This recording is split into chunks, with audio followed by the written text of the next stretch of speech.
Attending this presentation, you are open to the truth as it can be known, following in new ideas and actions, making for a better way of life.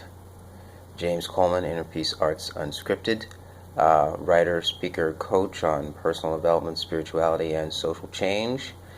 Check out the blog, innerpeacearts.wordpress.com. The blog, did I say that already? Yeah. Facebook, Twitter, at InnerPeaceArts1, and email me, innerpeacearts@wordpress.com. Today, I want to talk about how desires are used against you, and how the nature of the body, what it does, the programs that are basically pre-installed by birth, by habit, are used against you. And I'm not going to get into the specifics because I don't have them in mind. And what I don't want to do is to put incorrect factual information in these presentations. So I'm going to talk about the general principles, and you'll get it. You'll see how it's true. But that's what I wanted to share today in this way, so that, and I do this so that you can know that you don't have to have all of the information, the details, in order to have a sense of what's right, sense of what's happening, and a sense of what direction to go in. And so one of these concepts is called cognitive biases, and they're used against you to make you buy things. And there's books about it where they talk about how the cognitive biases that you have are used to get you to do things. So one of them just popped into my head, and one of them is the primacy. I think it's called the primacy effect, the primer effect, something like that.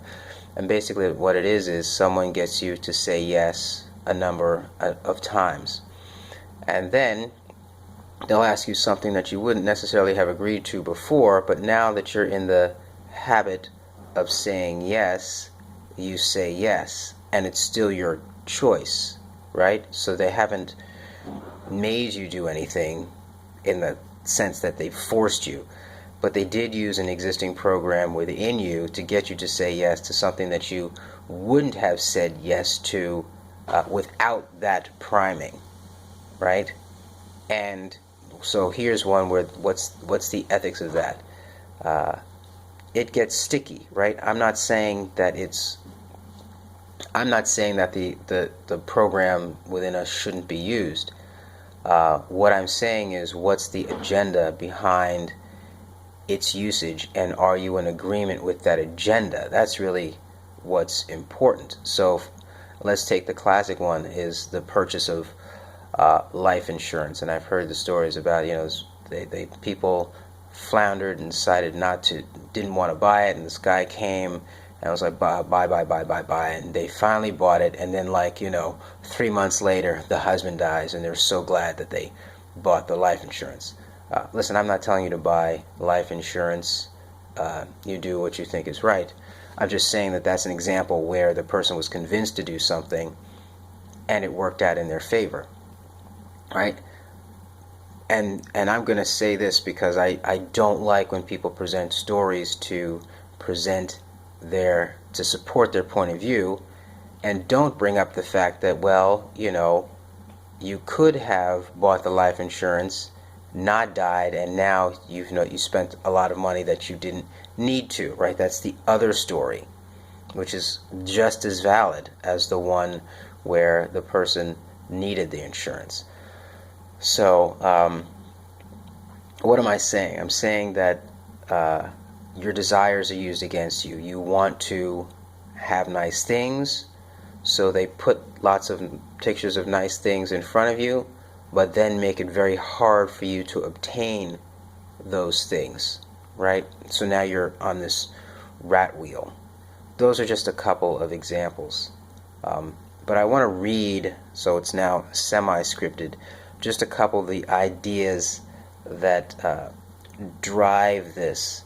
And the sharing of this is to motivate you, us, me, to know what we want and to know how to go about getting it, and to understand the constraints, I think I've mentioned that before, that are around getting what we want, so that we're not sidetracked. So that if someone is trying to convince us of something, that part of us on the inside that's not conscious but conscious, right? We know that, is able to discern whether or not this intention is matching with mine. Is the intention of this persuasion matching with where I want to go, and I go with it, as opposed to, is this intention not matching with my agenda and I don't want to go with it? And without consciousness of your agenda, without having programmed into your unconscious what your agenda is, or drawing out of your biology what that agenda is, you will be moved in ways that disappoint you in the end. And so we want to live lives that are happy, fulfilled, and all of that, and that can only happen when we know our agenda. So your desires are used against you. You try to do what you think will work, and those things don't always work. Crisis drives you to change if you will listen, and those are the things I want to share. And so are some crises created by external events, or are these crises actual crises of you coming to know who you are? Both are true. Both are drivers. And this notion of crisis can be used against you. This notion of crisis can also be used for you. So are you hanging out with people who understand how crisis works, so that when you're in crisis, actually bring you out to a deepening of your own agenda, as opposed to pushing them into a place where that's not comfortable for you, or where you don't want to go, or is not reflective of what I call agency. Now for me, I push everybody into agency, right? That's what I do. And if you don't want to be an agent in that sense, then you become someone else's agent. And that's okay too, if that's what you want. I'm not looking to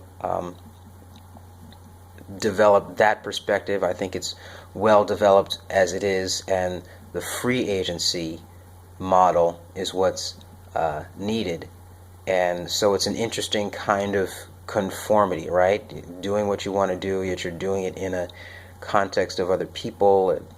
So it's tricky. I'm not saying it's not, but that's my agenda. That's what I push.